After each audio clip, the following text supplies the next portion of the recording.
Okay, good. So we're going to do vascular neoplasms. These are the ones that, so this is more just kind of a lecture. We got a whole bunch of them here. And we're just going to kind of go through some of them here. The first ones you probably don't really need to know very much. These are the hemangioendotheliomas. We just chose a couple of these to kind of look at.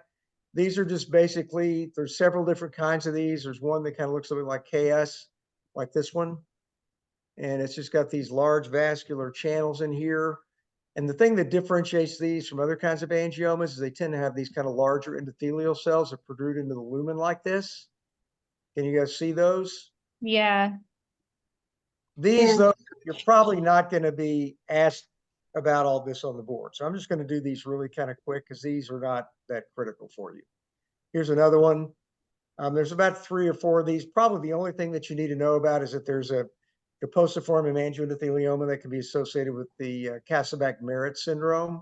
It can be get platelet trapping. But see, these don't look like just regular garden variety hemangiomas. They have these very large, plump endothelial cells that protrude into the lumen like this. And these have been associated with, sometimes they're kind of an intermediate vascular behavior. They can actually sometimes have a low-grade malignant behavior sometimes. That's probably about all you need to know about these. This is more for like Dermpath fellow. Here's yet another one. So there's different variants of them. This one's more cellular, but they all have these really plump, prominent endothelial cells. That's probably the most important thing I want you to remember. So 2 things, remember that, and then remember that this variant of this can sometimes be associated with patients that have Kasabach-Merritt platelet syndrome. Okay, the next one they might ask you about, because these have a characteristic clinical kind of appearance. They're often seen in infancy. They give you these little, they're sort of like a reddish plaque on the skin, and they're often painful. And we look them under the microscope, they have these little sort of glomeruloid tufts of these blood vessels here. They look like little mini pyogenic granulomas, but there's a lot of different little sort of vascular tufts. So they're sort of like lobular capillary proliferations, but there's quite a few of them when you look at it at low magnification. So you see all these little sort of glomeruli looking lesions. So this is a tufted hemangioma. And they're plaques, they're seen in kids, and they're often painful. That's probably 99% of what you need to remember there. Now, there's one other situation where you can see kind of a glomeruloid hemangioma. I don't think we have that in here, but they can kind of look a little bit like a tufted hemangioma. That can be associated with Poem syndrome. And when you look at those, you see little small proteinaceous deposits inside the blood vessels. Basically, what happens is the patients have this hypercoagulability because they have the circulating paraproteins. They clog the blood vessels. They get kind of a secondary vascular proliferation from that. So that's in Poems syndrome. Glomeruloid hemangiomas associated with high circulating paraproteins with IgM usually. Okay. Here's another example. So you see that basically it's not just one and done. They all kind of look the same. I'll give you these little vascular tufts like this. So this one they might ask on the board. This is a little bit obscure. I doubt that you would have this on there, but they might, if they present you with a plaque-like lesion that's painful in a kid and they do a biopsy of it, and it shows this, then just remember that's a tufted hemangioma. The other thing we really don't talk about, actually we do have glomerular hemangioma coming on number 10, so we'll show you that in a minute, is this business of GLUT1, whether that's in a congenital or an infantile hemangioma. I never can remember off the top of my head which one it's associated with, but you need to know that also. They will ask you something about that. So make sure you review GLUT1 positivity and whether it's a congenital or a juvenile infantile hemangioma.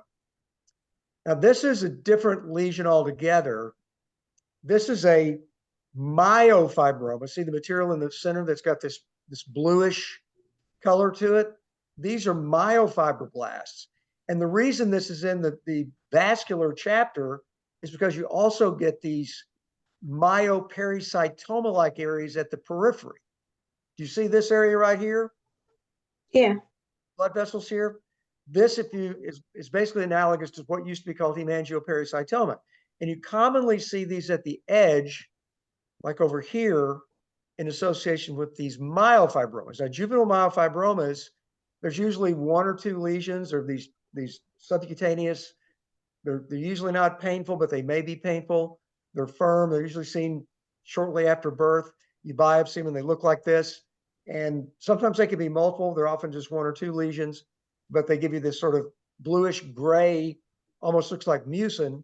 And it's actually what these are, myofibroblasts here. They get this myopericytoma-like component at the periphery of this. Okay.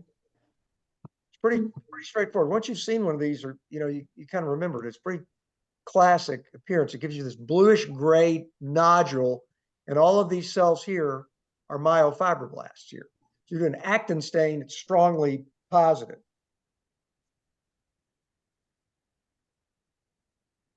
Okay. Look at this one. This was just a garden variety, plain old vanilla hemangioma. Nothing special about this. If you biopsy somebody who's got a cherry hemangioma in their skin, you biopsy, this is what they look like. This doesn't have any large endothelial cells. It doesn't have anything that's really weird about it. Just get these large ectatic blood vessels. Usually these have very thin endothelial lining. There's no tufts here. There's no globular capillary proliferation like you see in a pyogenic granuloma. These are just dilated, small ectatic blood vessels. Nothing really special about it. It's not an angiokeratoma. I think we may talk about that a little bit later on. Okay, so that's just a garden variety cherry hemangioma that you see in a lot of patients coincidentally on their chest. Sometimes you biopsy what you think is just an angioma, and the cells comprising it have got a very epithelioid morphology. Here's an example of one of those, and this is what we call an epithelioid hemangioma. Look at the size of these endothelial cells here. They got this large plump cytoplasm. They look a little bit different than those we saw in those hemangioendotheliomas because they're not really protruding into the lumen. These are the cells that really comprise the blood vessels, and they're these very large epithelioid endothelial cells here. So if you stain these with CD31 or CD34 or factor VIII, one of the markers for blood vessel and endothelial cells are going to stain positive. But they have these epithelioid morphology that makes them look like cells of maybe, say, Spitz's nevus or maybe a epithelioid histiocyte or something like that. It's just a variant of an hemangioma. Probably won't see that on the exam either. Although one of the things that's interesting is if you look at a biopsy of bacillary angiomatosis, which we don't have here, those also give you these very epithelioid cells that comprise the blood vessels. So that's an epithelioid hemangioma. Probably won't get too many questions about that. Occasionally, you'll get a hemangioma where you get a lot of extravasation of erythrocytes. Clinically, it looks like a little hemangioma with a little kind of target around it that's got some hemosiderin there.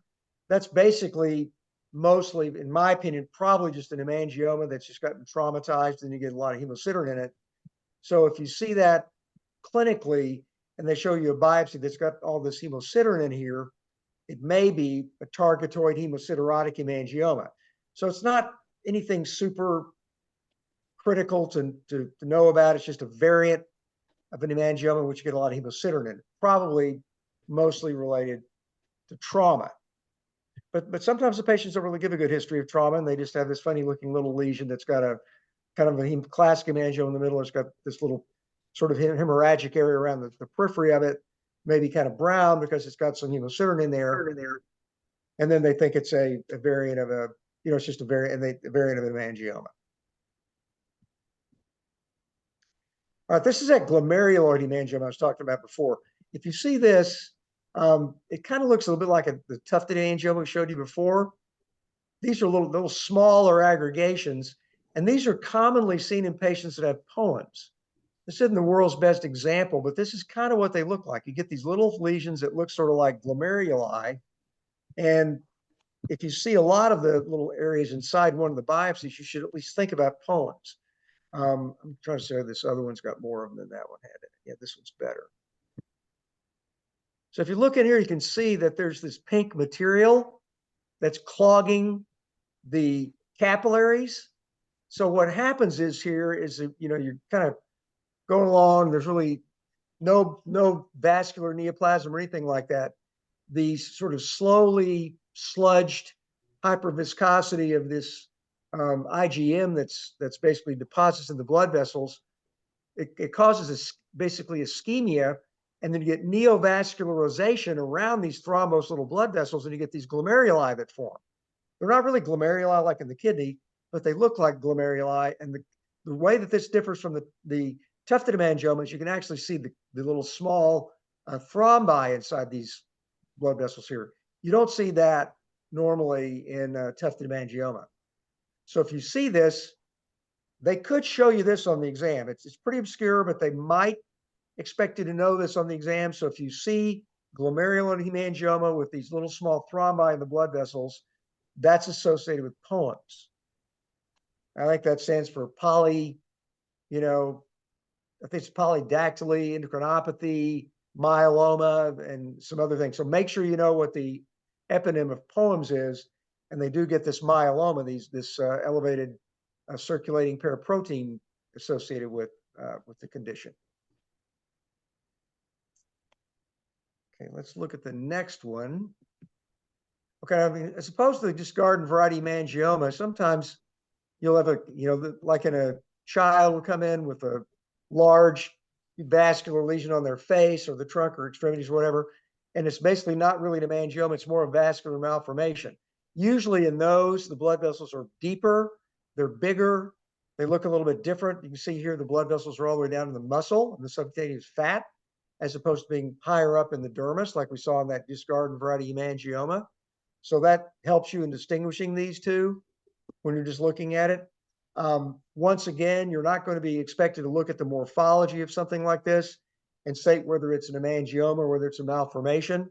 Basically, just for teaching purposes, understand that the malformations generally have larger blood vessels and they're deeper, as opposed to a garden variety superficial hemangioma, which are usually smaller blood vessels that are more superficial. If you get something like a port wine stain or something like that, that can be more diffuse and go a little bit deeper, but they don't usually go down into the subcutaneous fat and the muscle like you see here. This is, these are often associated with more serious problems that the child usually might have if they get involved in deeper structures. They can involve nerves and things of that nature. They can have localized hyper growth of one of their limbs or something like that because of the abnormal blood flow. But basically, it's just larger, deeper blood vessels down in the fat and in the muscle like you see here. And the next one is basically this is a large hemangioma. This is a cavernous hemangioma. So these are big, giant caverns. So once again, you see the kid comes in, looks like they've got one of these strawberry hemangiomas on their face or whatever you biopsy that. Those often look like this. These are blood vessels that they're not going down as deep as the vascular malformation, but the blood vessels themselves have a very large lumens to them. They don't have really thick wall blood vessels or things like that that are more, you might expect to see with more of like a malformation. It's really just kind of large ectatic vascular spaces with lots of erythrocytes in them. And sometimes these will thrombose, like here. This is an area where there's some organization. So all the blood here is actually formed a clot, and it's actually now undergoing organization and recanalizing in there. So you can tell the difference between this and just a regular garden variety hemangioma. These tend to be bigger, they're deeper, and they have larger ectatic blood vessels as opposed to regular garden variety hemangioma, which are smaller, more kind of like capillaries, as opposed to these larger kind of venules. Okay, this is shifting gears a little bit here. So this is still in the vascular neoplasm chapter, but this is a more solid lesion. And you guys have seen this before. This is a glomus tumor. And there's two types of glomus tumors. There's one that's more solid, like this one that you see underneath the nail unit. I think this actually came from under the nail unit. Here's the overlying nail unit epithelium. And so this was underneath it. It was a painful lesion underneath the person's nail. They took the nail off and just basically shelled it out. And all of these very monomorphous cells here are gloma cells. And if you want to prove that they're gloma cells, you can do a stain for smooth muscle actin. As you know, these gloma cells have actin in their cytoplasm. They're contractile structures. They tend to normally cause the blood vessels to contract and expand in your fingertips and in your nail and your toes. And so when you get a tumor, they're comprised of those cells, and they look very, very monomorphous like you see here. So this is a glomus tumor. Glomangioma is the same kind of cells, but they have larger ectatic blood vessels with the cells kind of lining the outer layers of the ectatic blood vessels. This is more of almost like a solid neoplasm. Okay, this still in the vascular chapter, but it's not really a blood vessel tumor. So let's look at this higher magnification. And you can see at low power, it kind of looks like a little papule, maybe even look like a little wart or something like that at low magnification. We're going to higher magnification. It's got all of these ectatic spaces here, very, very thin lining with valves here. And notice that there's really no erythrocytes here. There's this pale, sort of granular pinkish material. That's lymph inside this blood vessel. So this is a lymphangioma. And these things clinically look like little small blebs in the skin. They look like blisters. They often get misdiagnosed as blistering diseases. And they kind of look like frog spawn when you look at them clinically. But notice the very, very thin lining, very, very thin, one lining of cells here. And then you get these little valves associated with it, like over here. Classic for a lymphangioma. This would be a lymphangioma circumscriptum. There's another type of lymphangioma that occurs deeper. And those, you know, kids often cry and they swell up and those kind of things, so-called cystic hygromas. Those are also lymphangiomas, but they're way, way deeper in the soft tissue. This would be more in the superficial papillary dermis here, and then you see the overlying epidermal hyperplasia, which kind of gives them that little sort of frog spawn-like morphology to them. Okay, this is another example of lymphangioma, but this one's got kind of a combination of both lymphangioma and hemangioma. And we see that not infrequently. We'll see kind of a combination where there may be both some areas that look like a hemangioma, but then other areas are more classic lymphatics. So that last one didn't have any blood cells in it. Over here, you see these valves, very thin lining. So this is a lymphangioma, but it's got these red blood cells in it. So it's probably kind of got a component of a hemangioma and a lymphangioma. And so we call those, surprisingly, a lymphemangioma when they've got features of both of them. Okay. Again, probably not something you're going to encounter much on a board examination, but you at least need to know what they are, what they kind of look like. Now, if you ever see those patients that come in with those little blood vessels on their nose that you kind of reach over and push on it and it kind of goes away, and then you let off of it, it kind of comes back immediately. If you take a biopsy of that, this is what they look like. They've got this one single blood vessel that's relatively large with a prominent wall, and this is probably an ectatic arteriole, and this is known as a nevus araneus or a spider hemangioma, and it's pretty classic for what you see when you biopsy these. You just get this, usually it's just one blood vessel, and it's got maybe a couple more to the side, but these probably all communicate with this, and it gives you this little thick wall blood vessel here that you press on it. It fills right up almost immediately because there's actually blood that's being pumped through this thing with a little bit of pressure. And often when if you take a shave biopsy, like, try to remove these, it may bleed and you have to hold pressure on it when you cauterize it or something like that for it to stop bleeding. It's not like a hemangioma that you can kind of shave off and then just kind of gently put dry salt on the base and they don't really bleed very much. These things actually are under a little bit of pressure. So they'll fill back up after you press on them. Okay, this I think we saw the other day. See if you guys remember what this is. think we talked about this at our last conference. You guys know what this is?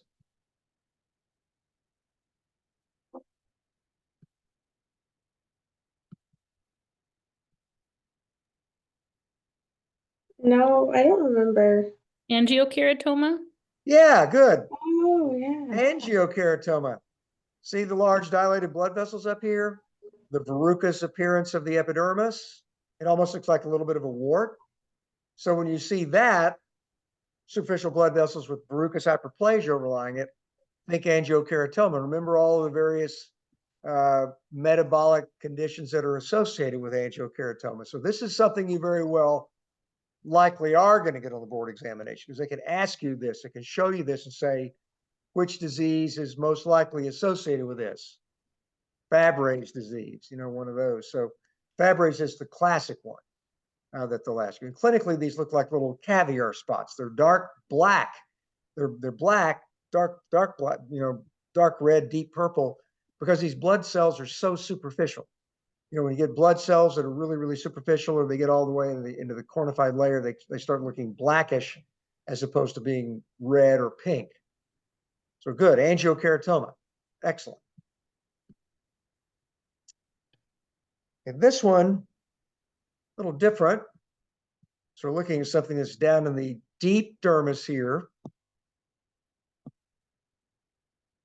And it's a nodule. And as you go to higher magnification, there are a lot of blood vessels here and tons of eosinophils, zillions of eosinophils.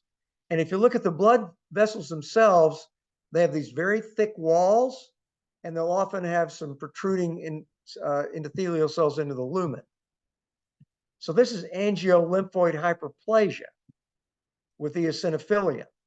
And it's really almost kind of like a vascular hamartoma that's got a pseudolymphomatous inflammatory component that's got all these eos in it. Sometimes they have circulating eosinophils, but in some cases they're just present only in the lesion. Look at all these eosinophils here. There's a gazillion of them here. And these things, when you look at them clinically, they kind of give you this nodule like this. They kind of, clinically, they're thought to be like a cyst or a tumor. Look at this big, thick, giant blood vessel over here. This is really classic. And when you look at them clinically, they can be a subcutaneous nodule that's usually kind of pinkish or bluish, or sometimes you get multiple lesions on the ear or the scalp. And that's a common location for this. Kimura's disease is the variant thought to be related to this same process that occurs in young Asian men, and that can be systemic. They can get them in central locations, not just in the skin. Histologically looks pretty similar to this.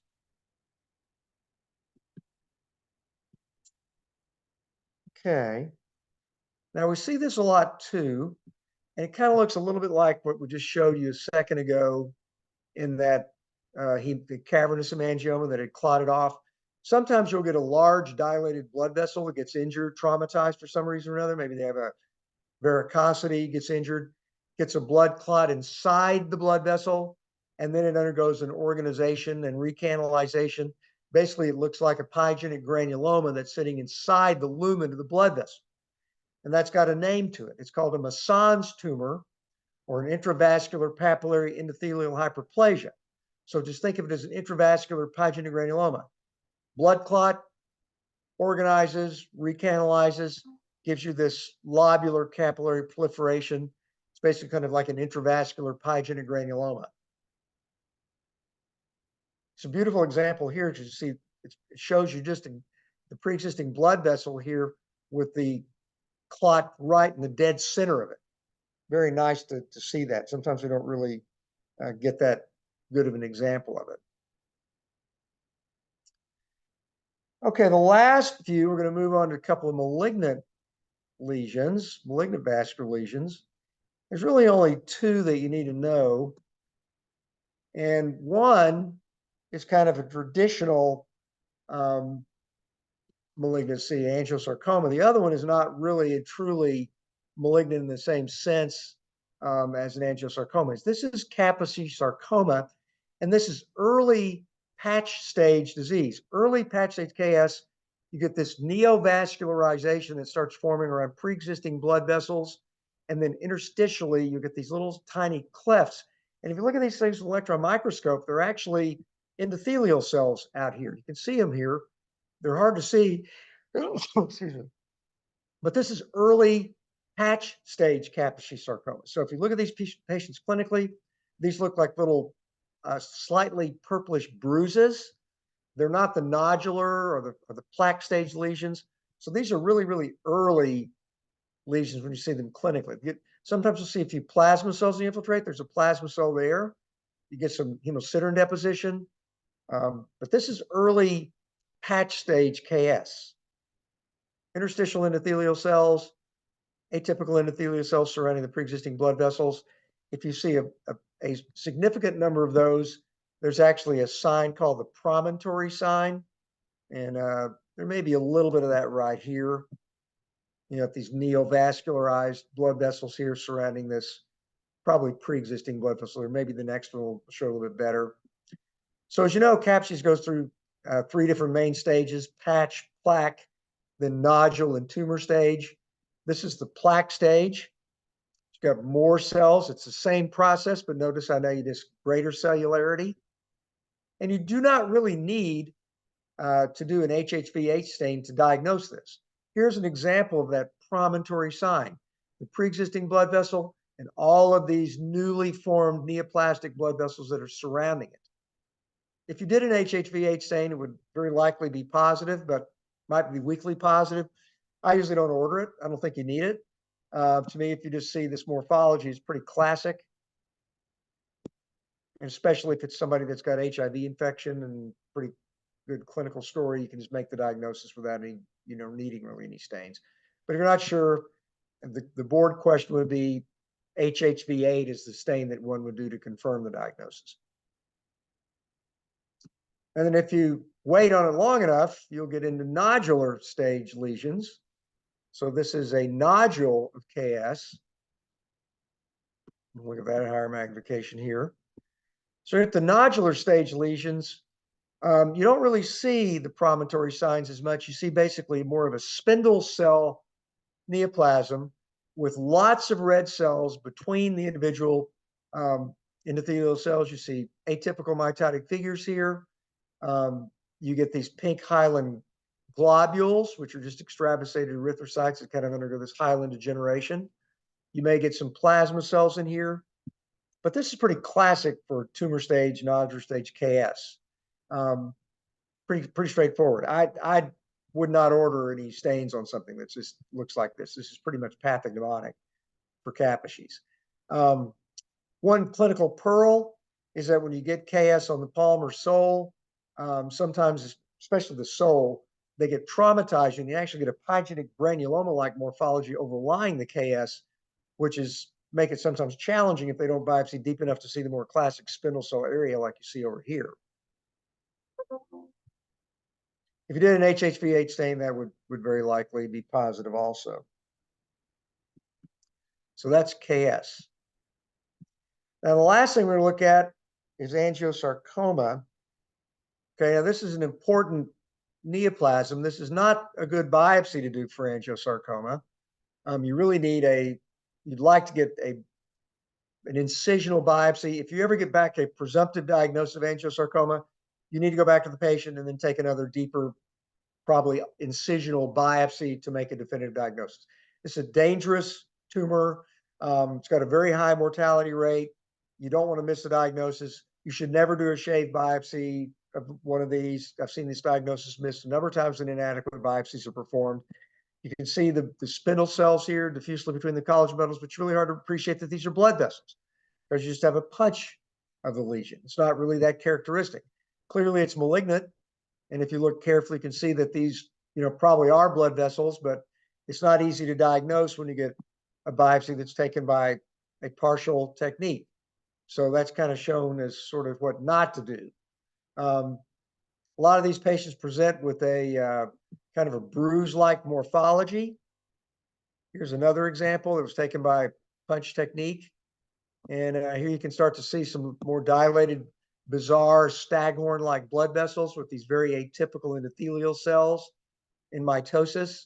you'll often see endothelial cells floating freely in the lumen of the abnormal blood vessels. Okay, so here's another example. I think this guy kind of had a known diagnosis of angiosarc, and they were kind of just trying to map it out. Sometimes, just like we talked about that epithelioid hemangioma, you can get epithelioid morphology in an angiosarcoma. We'll show that in a minute as well. Here's another one that's a little bit more characteristic. So all of these bizarre staghorn dissecting vascular spaces, you can see all these very atypical endothelial cells that are floating freely in the lumen of these blood vessels. That's virtually pathognomonic for angiosarcoma when you see that. But there can be both here's a more cellular area, more epithelioid area. Sometimes you'll get a well-differentiated area where there's really not that much atypicality of the cells. So that's why you really need to make sure you take a large, deep incisional biopsy like this one. This was a very good biopsy that took a huge area. And that's kind of what you need to do when you're dealing with these potential situations. A lot of these times, these patients will come in with what looks like a bruise on their scalp, and you don't even think about, an angiosarcoma. You may think it's just basically just the patient's got a bruise, and they may, sometimes an inadequate biopsy is taken, the diagnosis gets delayed, and then end up, it ends up being a problem. So make sure that you keep the diagnosis in mind. An older individual with sun damaged skin of the scalp that's got a bruise-like morphology, someone who's had breast surgery and has a reddish plaque-like lesion that develops on the breast, you think about secondary angiosarcoma there, or if they get lymphedema, they can get the so-called Stewart-Treves syndrome, where you get angiosarcoma developing in lymphoedematous limbs. So those are just some other scenarios where you can get angiosarcoma. And this is an example of, Oh, sorry. What was the staghorn thing you were talking about? the blood vessels look kind of like staghorns. They look really bizarre, and they dissect through the collagen bundles. They really look super irregular. That's pretty classic for angiosarcoma. KS doesn't really give you those staghorn blood vessels. They give you more kind of a slit-like spaces. Angiosarcoma will give you more of these irregular staghorn type spaces, like here. This one's kind of out of focus, unfortunately, but this is an epithelioid angiosarcoma. So just, even though it's out of focus, you can see it looks almost like an epithelial neoplasm at low magnification. And I've seen these things missed and called squamous cell carcinoma. We were at a case years ago when I first came to Dallas that was basically one of these lesions, and the guy was doing Mohs surgery on it because it had been called squamous cell in an outside lab, and he wanted me to come in to his Mohs lab and look at his slides because he said this doesn't really look right. And sure enough, it was an epithelioid angiosarcoma that had been called a squamous cell. So just remember that sometimes these things can look like an epithelial neoplasm because the cells are so large and they're so compact that it can really look epithelial when it's really epithelioid. Here's one more. Okay. So look how diffuse and dense this thing is. I mean, this really almost looks like an epithelial neoplasm. So you have to kind of look carefully to really appreciate that there's actually blood vessels. You see these irregular blood vessels here? And then up in this area, this is what I was talking about before, some of those irregular, bizarre, jagged, staghorn-like blood vessels. All of these are neoplastic blood vessels of an angiosarcoma. And here you've got these atypical dark pleomorphic endothelial cells that are floating freely in the lumen of these. That's virtually pathognomonic for angiosarcoma, and it's really a bad situation. Here's another area over here to the right. All of these are, I mean, this is just a very, very bad prognosis when patients get this. So you want to keep that in the back of your mind when you see patients got kind of a bruise-like lesion in one of those situations. All right, any other questions about any of this stuff?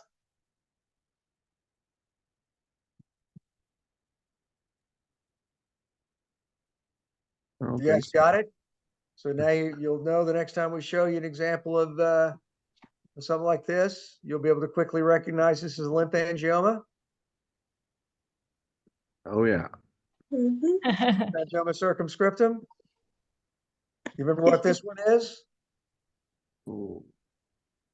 It's so small. I'll make it bigger. Okay. Uh, Got the valves here. So what's that Oh, mean? valve one. This is the lymph hemangioma? Good. Lymphemangioma. Excellent. Lymph, Good. lymph hemangioma. So there's two H's in a row. 2 H's in a row. Okay. You got the angiokeratoma right. You remember what this one is? Is that Mason's? No. Epithelioid something. Is this Yes, angio angiolymphoid lymphoid hyperplasia. hyperplasia? It looks Hey, lymphoid. show Right? me. Angiolymphoid hyperplasia. It's got the big giant blood vessels over here with all the eosinophils in it. Okay. Do they usually occur in threes like that or like multiples? No, that's just a beautiful biopsy. You just happen to have a couple in there. What about this one? Oh, the thrombosing one. The Mason's tumor? Yeah, that's the Good. Mason's. Yes. Mason's tumor, intravascular papillary endothelial hyperplasia. Oh, can you say that slower? Intravascular? Intravascular papillary endothelial hyperplasia. The endothelial cells are hyperplastic, like a pyogenic intravascular PG. Remember this one?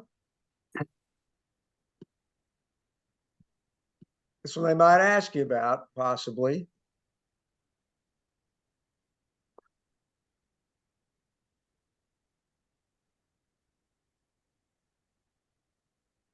Remember the little pink hyaline material inside the blood vessels, and then these blood vessels develop secondarily? They look kind of like the kidney. Oh, glomeruloid hemangioma? Okay, what syndrome? Holmes. Good. Good. Poem syndrome. Excellent. What's this one?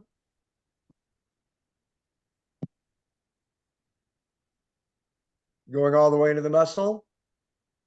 Vascular malformation? Good. Good. Okay. This one that's got all the hemosiderin in it. The targetoid Good. hemosiderotic. Targetoid hemosiderotic. Excellent. See, you learned some stuff here. Rapid fire. What about this one? Common things occur commonly.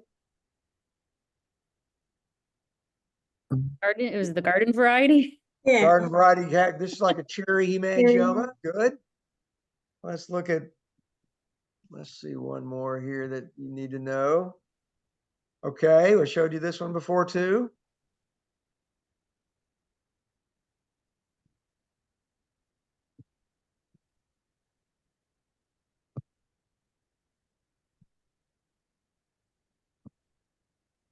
Remember this one? Is that the This- Kind of tufted? like the glomeruloid, but doesn't have any protein in it.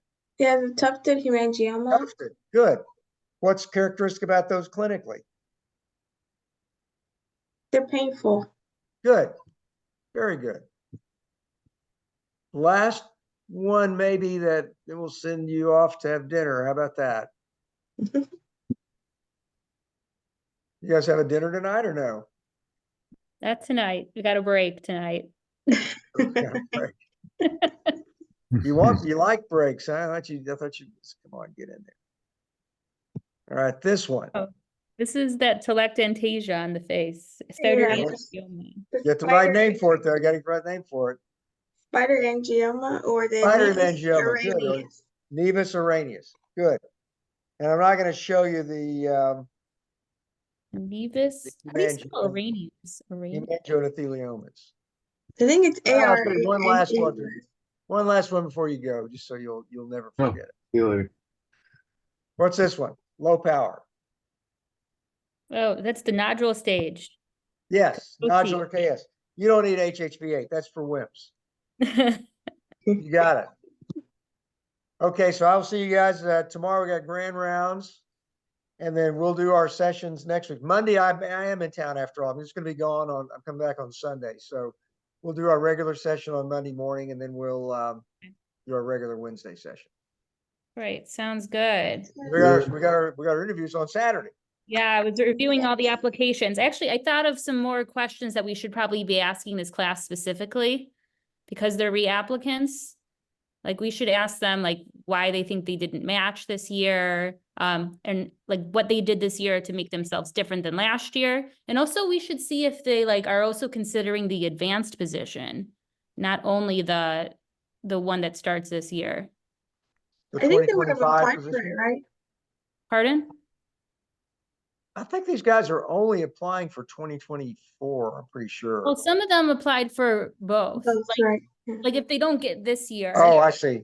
Okay, I got you. But we didn't interview them for 25, right? Well, their interview counts for both. I got you. Well, we probably make them interview again next year, like Allison Kranick. So she interviewed for the year you guys are, and she didn't get in. And then we interviewed her for 2025 because we liked her a lot last year too. We just liked you guys better. So, you know, she basically will. She's applied for 2025. We interview her again this year. So we probably interview these guys again next year if they don't get in for 2024. And we still like them to interview them next year. Well, we're only interviewing people for like, well, the other classes for the advanced positions. So then it's already for 2 years out. Right. Yeah, those guys are coming in for the ones we interviewed last Saturday for 2025.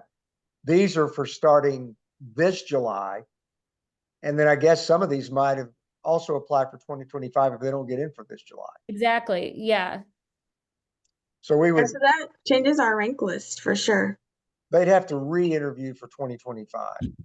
Well, I don't think they need to do another interview with us for the different spot for this year. Because next year when we're doing interviews, we're not going to be looking for spots for 2025. We're looking for ones that are Exactly. 2026. 2026. Exactly right. Yeah. So if these guys are possibly going to be ranked for 2025, then they might end up on both rank lists possibly. Yeah. Right, that'd be, on both lists. I think Yeah. that'd be up to whether or not you guys decided to actually put them on both lists, right? I mean, Yeah. Yeah. That's a good point that you guys raised because I didn't think we were Yeah, thinking. depends how much you like them, essentially. Yeah. Well, we'll see. We'll see how Yeah. much we like them. If See you want how to much you like circulate them. those questions around, you can to the group and say, since this group is ranking for, this year and they didn't get in this time, these maybe are some of the questions we might want to ask them. Yeah. Okay, sounds good. I could do a reply all. I just sent it to Sandra to see what she thought. Yeah, that's fine. Yeah. Okay. Okay. All right. We'll see you guys mañana. all See ya. right, buddy. Yeah. Yeah. So long.